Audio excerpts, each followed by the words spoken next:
Are you all right, sir? What would have happened if the safety belt had not been there? If it wasn't an automobile accident, I was going right through the windshield. Seat belts, crumple zones, airbags, anti-lock brakes, and this year, attention alerts for drivers nodding off.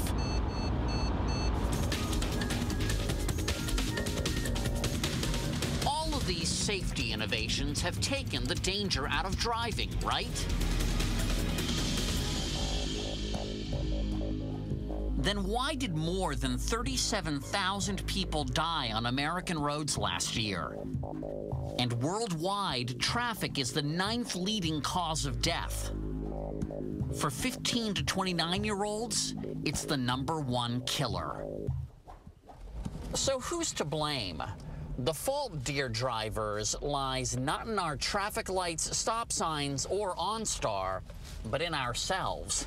That's right, we're not nearly as good behind the wheel as we think we are.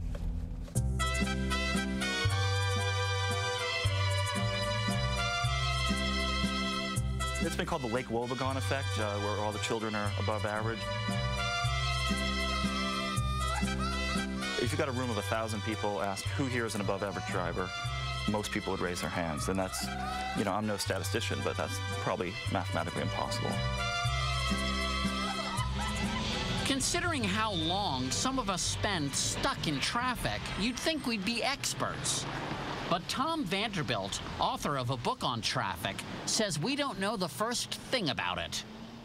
What are the most dangerous driving conditions? Well, you know, we would think that it would be something like ice and rain and things like that. But studies have actually been done that show that, for example, February is the safest month to drive in the United States. July turns out to be the least safe.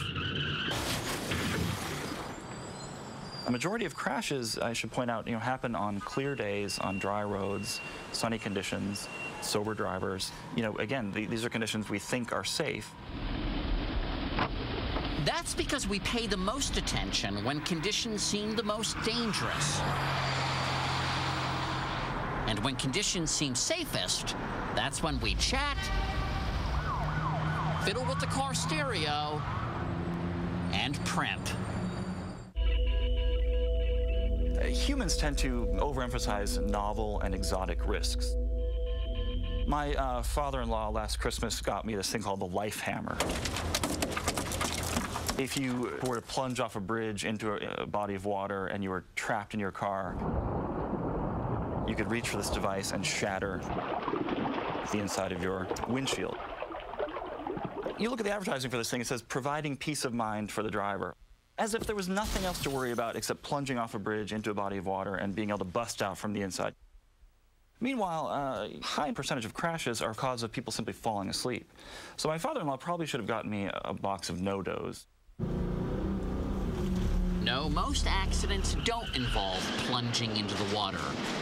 But here's one real cause for concern. 50% of all cases of head trauma come from accidents on the road. Would it help if we wore helmets when we drive? There's a product in Australia that was called the motoring helmet, and this, of course, didn't do that well. You can't go to Walmart today in the U.S. and find this product on the shelves. Dr. Wild, can I offer you a lift? Yes, you can. Up the street, please. For Dr. Gerald Wild, it's not a helmet that would help. It's using the old noggin. A professor of psychology at Ontario's Queen's University, he believes street signs that make us feel safer actually make us drive more carelessly. And now you're not suggesting that I ignore the street signs. No, of course not. But don't rely on them to the extent that you believe that the traffic lights are thinking for you. You should be the one who is thinking. All right, there's a hippie with a skateboard. What do I do? Watch out on both sides of the street because they are difficult to control. to control. They're difficult to control. These kids don't know what they're doing. So you must take responsibility for their well-being. Well, wait a minute. Should there be a sign that says hippie skateboarding zone? Would that help? People who manufacture signs might recommend that as a traffic safety measure. In fact, in some places, traffic signs are being run out of town. It's a movement called Naked Streets, and it's streaking across Europe. Well, it turns out I had some time on my hands, so I've come all the way to Drachten in the Netherlands. And to get the full effect, I'm going to drive through one of those dreaded traffic circles, one without any traffic signs.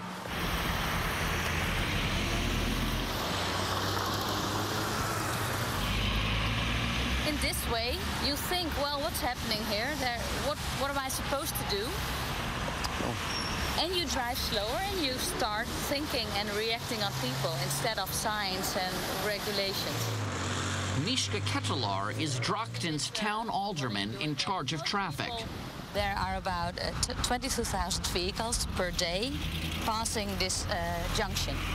She spearheaded the conversion of most of Drachten's four-way intersections into roundabouts, with traffic lights nowhere to be seen. When there are traffic lights, people think they are safe, but there's only one needed to drive through red, and you have a deadly accident.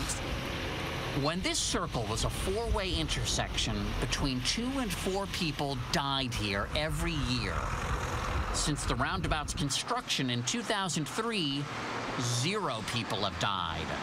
0. That's because people actually pay attention and communicate with each other. The net result? An environment that's safer for drivers, that's safer for bicyclists, dank u wel, and that's safer for pedestrians.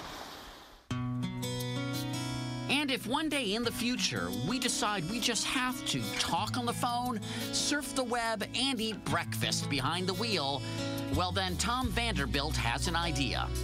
If people really don't seem to want to devote their own attention to driving all that much, maybe the solution is to simply, take their hands away from the wheel. 2, 1. Yes, automated navigation systems are in development at universities from Stanford to Carnegie Mellon.